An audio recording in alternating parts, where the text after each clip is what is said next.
Hello guys, তোমরা সবাই কেমন আছো? আশা করি সবাই ভালো আছো। তো দেখো, আজকে আমি মোমো বানাতে যাচ্ছি, সেটা তোমার সাথে শেয়ার করছি। এখানে চিকেনের মোমো বানাচ্ছি। তো আদা পেঁয়াজ রসুন দিয়ে বাটার দিয়ে এটাকে ভেজে নিয়েছি। আর পাশে দেখো ময়দাটাকে মেখে একদম রেডি করে নিয়েছি। এখন বানিয়ে নেবো ঝটপট। তো দেখো আমার বানানো রেডি। তো চলো এখন একে একে সব বসিয়ে দিব ক্যানটাতে।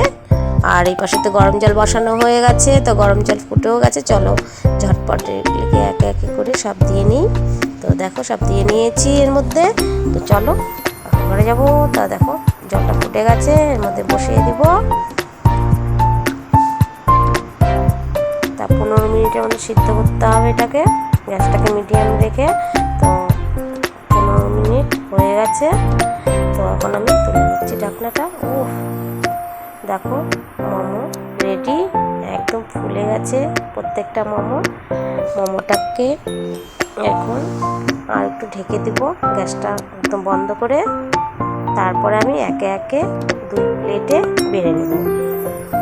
তো এখানে দেখো টমেটোর চাটনিটা বানিয়েছি কি দিয়ে, শুকনো লঙ্কা, হিম সম্বাদ দিয়েছি আর সর্ষে। আর দেখো 2 প্লেটে বেড়ে নিয়েছি। টমেটো সসগুলো দিয়ে দিব মোমোগুলির মধ্যে, প্রত্যেকটাতে দিয়ে দিব। আর একটা মোমো দেখাচ্ছি,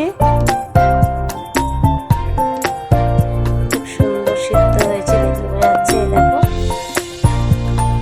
দেখাচ্ছি, দেখো ধোয়া হচ্ছে, সিদ্ধ হয়ে একদম গলে গেছে। তো এটা আমি খেয়ে নিতে হবে। সামনে খাওয়ার রেখে বেশিক্ষণ থাকতে ইচ্ছা করে। বন্ধুরা, ভিডিওটা ভালো লাগলে লাইক কমেন্ট শেয়ার করে দিও। তো টাটা।